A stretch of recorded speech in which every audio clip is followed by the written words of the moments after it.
Fala, meus amigos, sejam bem-vindos ao canal BitCrypto.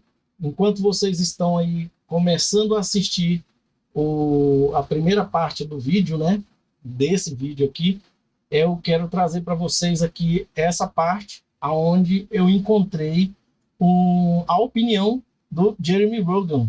É o advogado que o cara dá uma vasculhada mesmo ali e traz algumas informações relevantes, né, para o processo, para a gente que é leigo. Então, olha isso aqui, ó. Opa, peraí, deixa eu colocar no ponto aqui de novo. Pronto. Esse aqui é o Jeremy Rogan, tá?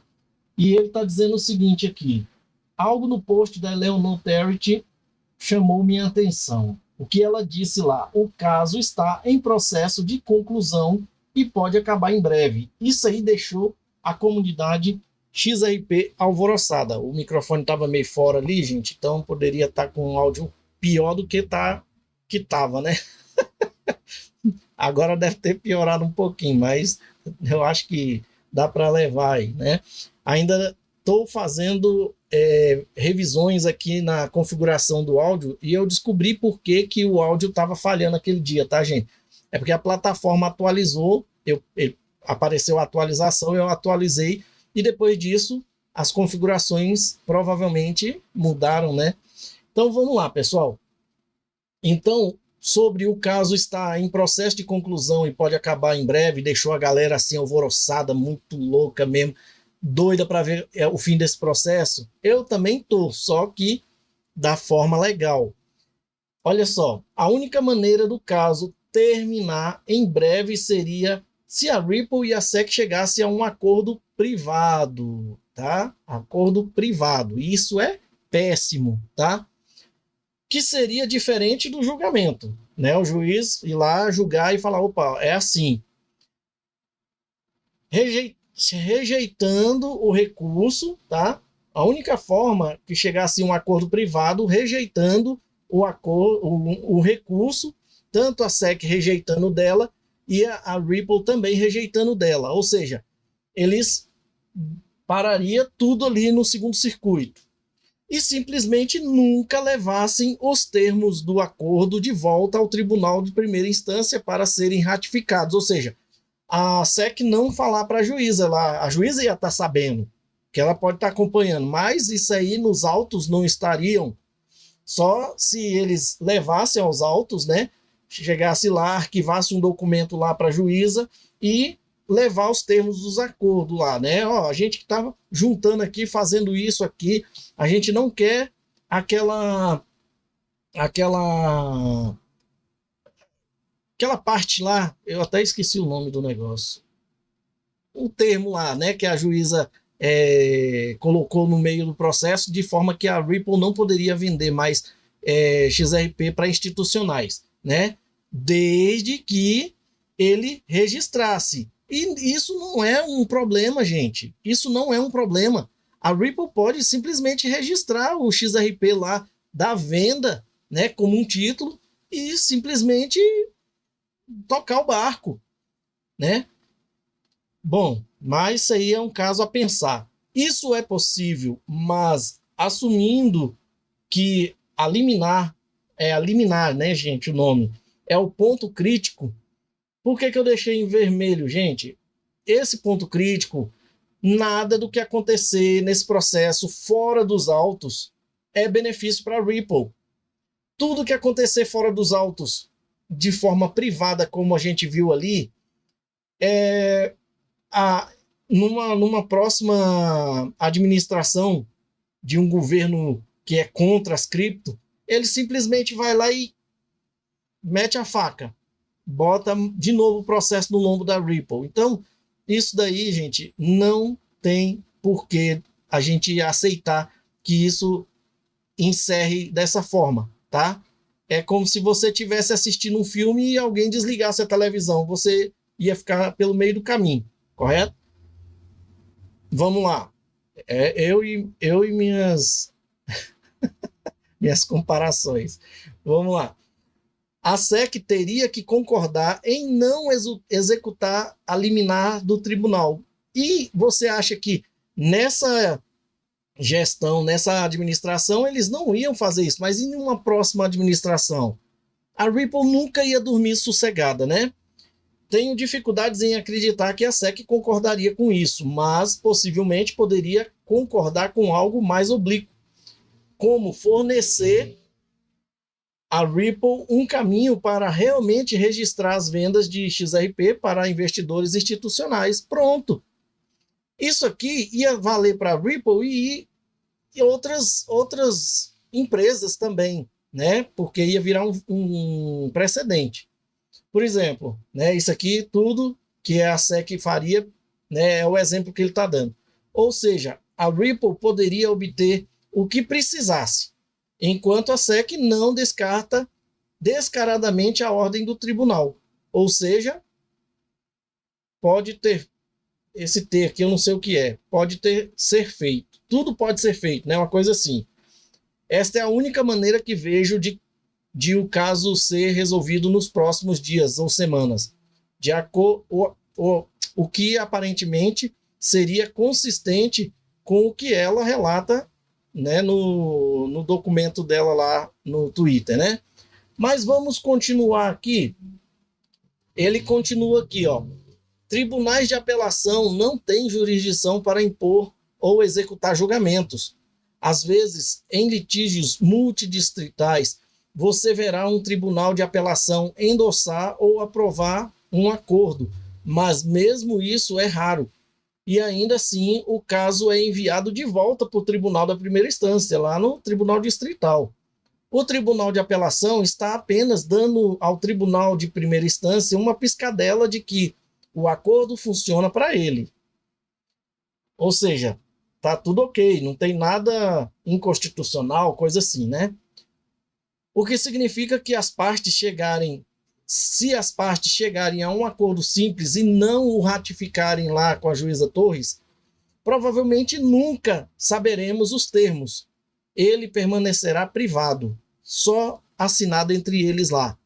Até que uma outra administração venha e exponha aquilo e fala, isso aqui está errado, nós não aceitamos e vamos processar, né? Em meados dos anos 2000, a Taco Bell foi processada por sua campanha publicitária, Chihuahua, né? E perdeu. Durante a apelação, as partes chegaram a um acordo e simplesmente rejeitaram as apelações. Foi vazado mais tarde que eles concordaram em fazer um acordo por cerca de metade do valor total da sentença. Então, isso pode acontecer, que é o que ele falou mais acima ali, né? E o que eu estou falando, né? É relacionado às questões de uma nova administração. Gente, tudo tem que ser pensado agora, porque depois não adianta chorar. Tá aqui, ó. Um acordo de conciliação mantém 100% dos termos do sobre controle das partes. De conciliação privado, tá? É o que todo mediador diz 10 vezes a cada mediação. Ou seja, ele repete isso aí dizendo que isso daí tá sob o controle das partes. Só as partes que vão saber. Uma tentativa de ratificar o julgamento do tribunal de primeira instância enfrenta problemas que já discuti antes, e a saber que a juíza, né, poderia dizer não. Gente, eu trouxe no vídeo anterior, esse que vocês acabaram de assistir aí enquanto eu estou gravando aqui, a juíza, o Dark Horse, ele trouxe as melhores informações ali, gente. A juíza nunca aceitaria que aí quando a gente falava que a SEC estava fazendo a juíza de palhaça, aí é os dois fazendo ela de palhaça, né? Então, pensa bem. Veja uma ótima visão geral da lei nessa área, no caso SEC-PEN, no versus PEN, no qual a moção para alterar o julgamento foi negada. Aí está aqui, né? Já não precisa da gente ler. Seguindo aqui para finalizar, mas dito isso, ainda acho que levar o caso de volta ao tribunal de primeira instância é a melhor opção.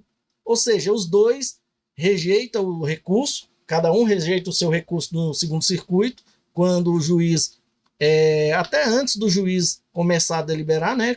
Por exemplo, a SEC vai lá e rejeita. Aí a Ripple, que iria arquivar o seu documento, ele simplesmente vira e fala, ó, eu também quero rejeitar. Pronto, acabou. Rejeita ali e vai lá para o primeiro circuito, né? Para a primeira instância lá, o Tribunal Distrital da Juíza Torres. Volta lá. E, primeiro, a juíza poderia concordar e emendar o julgamento.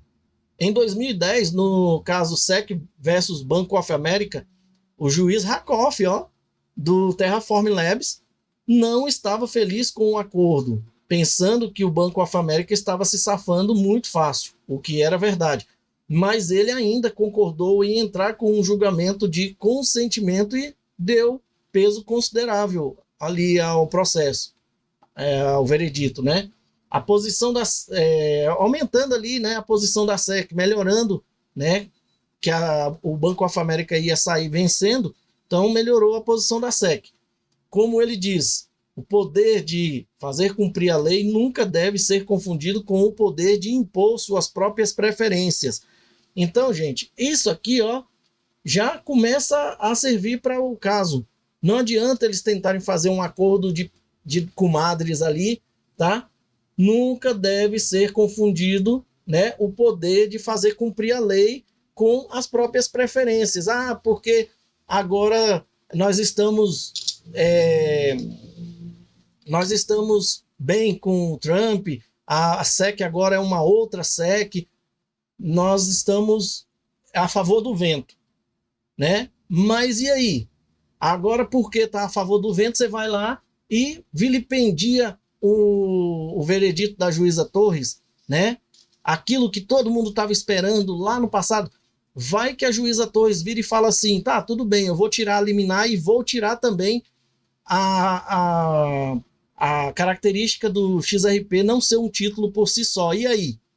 E aí, pessoal? Vocês já pensaram nisso?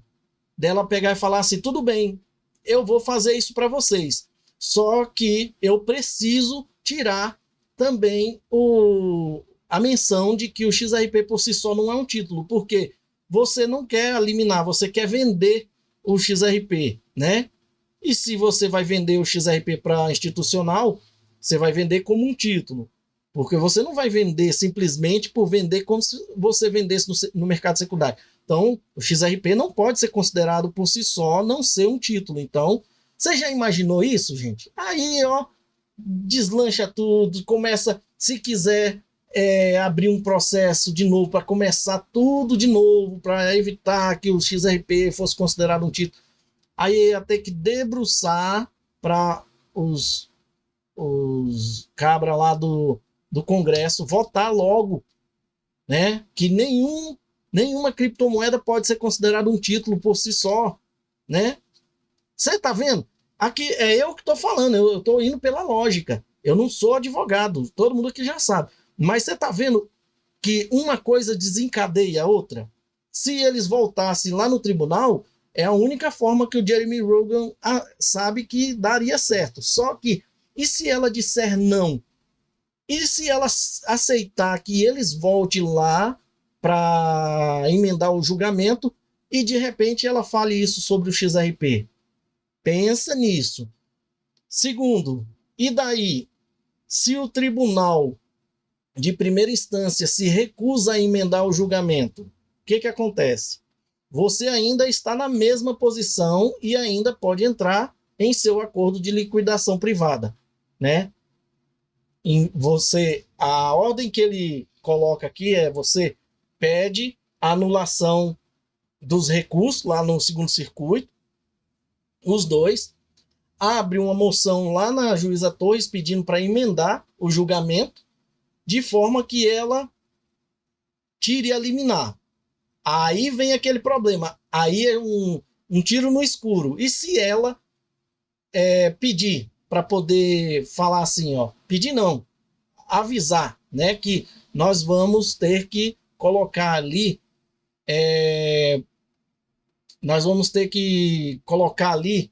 uma nova chamada para o seu XRP, tá? XRP por si só não é um título, não vai mais existir, tá? Nós vamos tirar aquilo lá também, tá bom? E aí? E aqui, ó, você tem uma chance grátis. E isso é algo raro na vida, mas levaria mais do que alguns dias. Ou seja, gente, aqui é onde o Rakoff, né, o juiz Rakoff, apertou o cerco lá para o Banco of America, né? Bom, era isso que eu queria trazer. Espero que vocês tenham gostado tanto do vídeo anterior quanto desse. Vou fazer umas perguntas para ele aqui, tá? Quero saber dele se é possível a juíza acabar tirando essa menção do XRP. Se ele responder, beleza, eu trago aqui para vocês. Se não responder, beleza também, tá? Agradeço demais aí mais uma vez a atenção. Fique com Deus e até a próxima.